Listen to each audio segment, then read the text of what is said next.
Today's Between Master and Disciples will be presented in Hindi and English with subtitle in Arabic, Alexis or Vietnamese, Bulgarian, Chinese, Croatian, Czechoslovak, English, French, German, Hindi, Hungarian, Indonesian, Italian, Japanese, Korean, Persian, Portuguese, Russian, Spanish and Thai.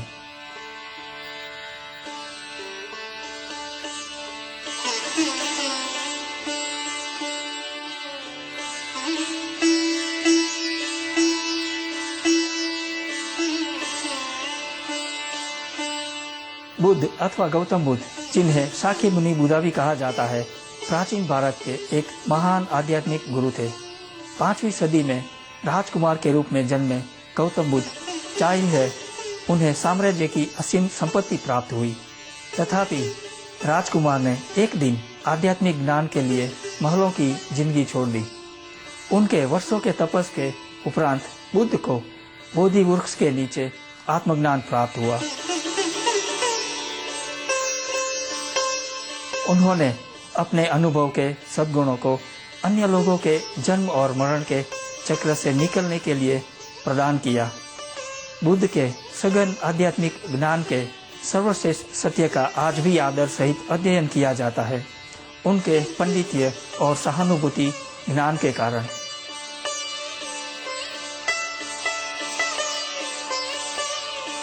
एक कहानी पेश करते हैं जिसका शीर्षक है सुवर्ण हंस, जो कि गौतम बुद्ध के पूर्व के अनेक अवतारों में से एक अवतार पर आधारित है। इस कहानी को कहा गया फिर से परम गुरु चिंगाई के द्वारा अंतर्राष्ट्रीय साप्ताहिक शिविर नोम पेन, कंबोडिया में मई 11 सन 1996 के दिन।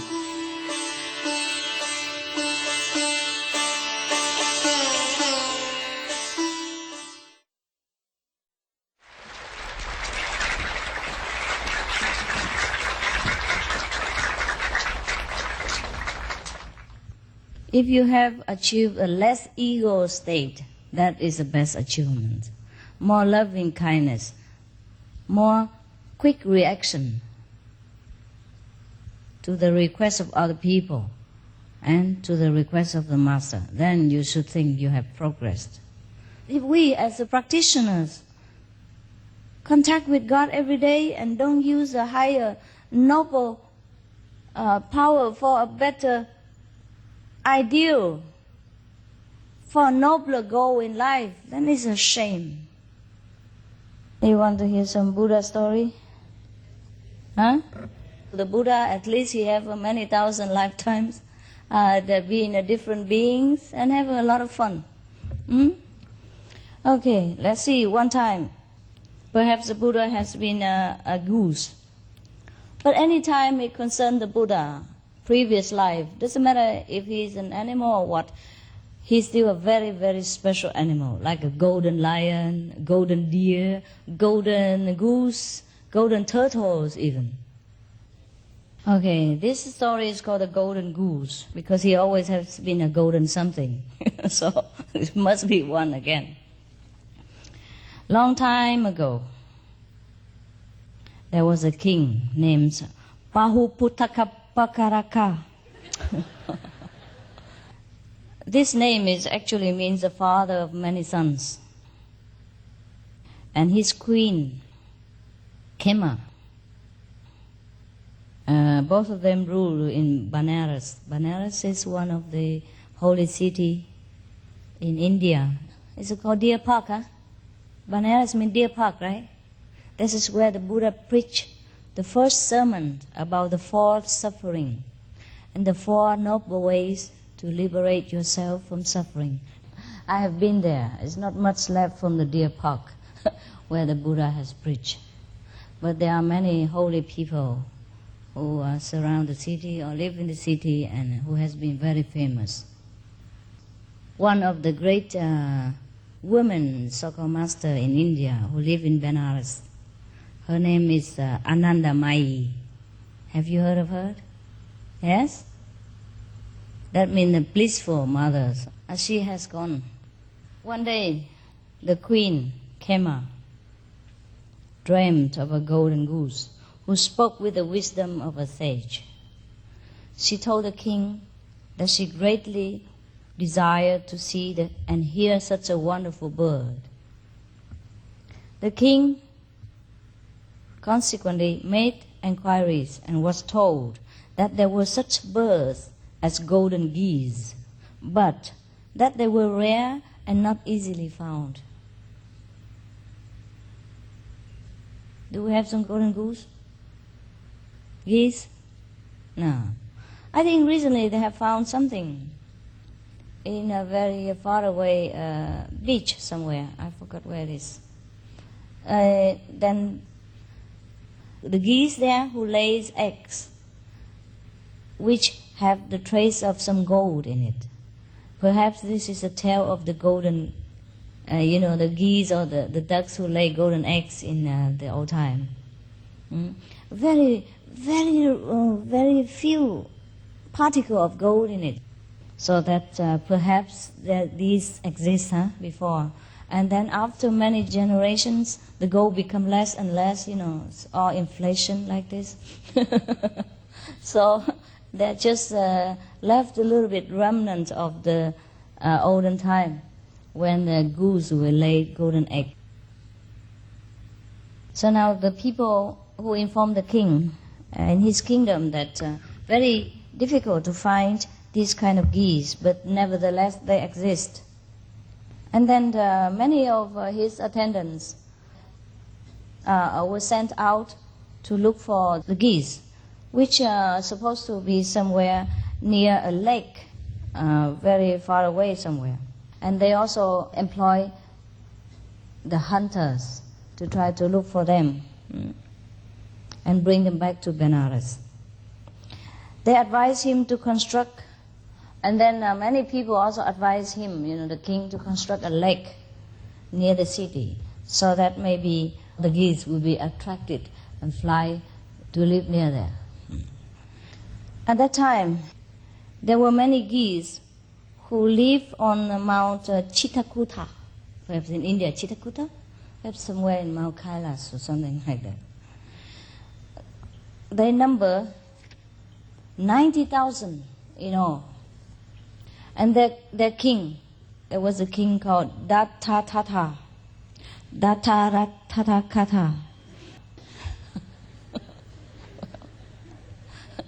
And this Dattaratata goose king was absolutely beautiful bird with feathers of a shining golden color. Wow. He invites trouble. In the course of time, a large lake was made near Benares, and the king named the lake Khema after the name of the queen. Flowering trees and flowers and beautiful rare botanical species have been planted around the lake. And also water lilies and lotuses and some of the water vegetable and flowers are planted also in the lake. And every day the people will come and scatter some corn and some kind of cereals to attract birds and things like that. And then the king's herald, one of the attendants, would call out very loudly, with a microphone, of course. He would say, the king of Benares welcomes all birds to come and live in peace in this beautiful lake. They will be protected from danger by the king's order and the king's men. So news of this lake reached the wild geese on the Mount Chitrakuta. And they went to the golden goose and said, Lord, the king of Benares has made a large and sweet-smelling water lake near the city. He guarantees protection for all birds who settle there. The birds will be also fed by the foresters. Let us go and see what sort of place it is. We are weary of living on this mountain top and having to search for food ourselves. So the golden goose, which was the king of the herd, of the geese herd, agreed to their proposal and then he and some of his folk flew towards the Benares. The king had ordered his hunters to watch regularly by the lakeside. He told them that if they saw a golden goose approach the water, they were to immediately set a snare for him. The head hunter ringed the lake around with his men at all hours of the day and night, waiting to capture this golden goose. So early one morning, he saw a huge flock of geese and a larger bird in golden color, whose feathers gleamed in the sun rays, flying towards the lake. Quickly, the hunter set a snare amongst the water lilies and lotuses. He knew that the golden goose, being the leader, would alight first on the water. Like a dense white cloud, the 90,000 geese drifted down towards the lake. The golden goose settled on the water, and at once his foot was caught in the snare. Seeing that their leader was trapped, the flock of geese circled around, honking in distress, but none were brave enough to attempt to rescue him. They rose up and flew back towards Mount Chitakuta in safety. Now Sumukha, the chief captain of these geese, alone remained with the king. The golden goose turned to him and said, "The other geese have all flown away. Sumukha, without hesitation, they deserted me. Why do you wait here? Fly away quickly while you have the chance. If you remain here, you will be captured as well." Sumukha, the chief captain, maybe the next attendant to the king's goose, said, floating gracefully on the water by the side of his king, and replied, "I will never leave you, royal goose. Now that danger draws near, I will remain and either live or die by your side." As they were talking, the chief huntsman came close to the lake. Sumukha decided to try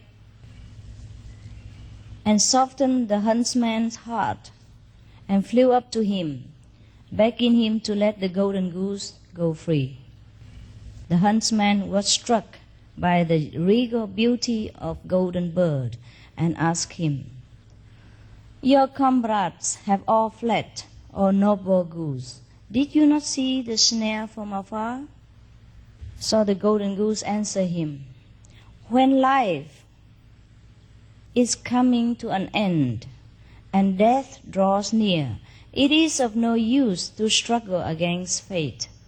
Thus I did not see the snare." The huntsman was greatly impressed by the wisdom of the golden goose. He asked Sumukha, "And why you also alone remain here? The other geese are no longer to be seen. You are free, yet you have remained by the side of this noble bird. Who is he that you have not left him in an hour of need?" So Sumukha answered, "He is my king, my comrade, and my friend. I will never forsake him, though I die for it." Hearing this, the hunter thought, "Indeed, these are brave and noble birds. If I harm them, the gods will punish me.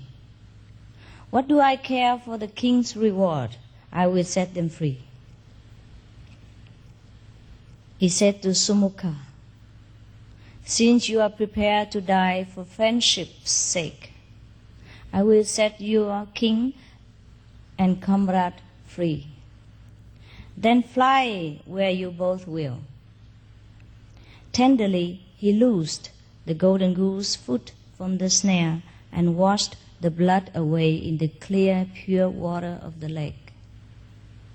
He said the dislocated muscle and tendons, and by a miracle the foot became whole again. Not a mark show where it has been caught. Sumukha was overjoyed at seeing his king free and said to the huntsman, "May you and yours always live in prosperity. O hunter, for your merciful act in setting my lord free."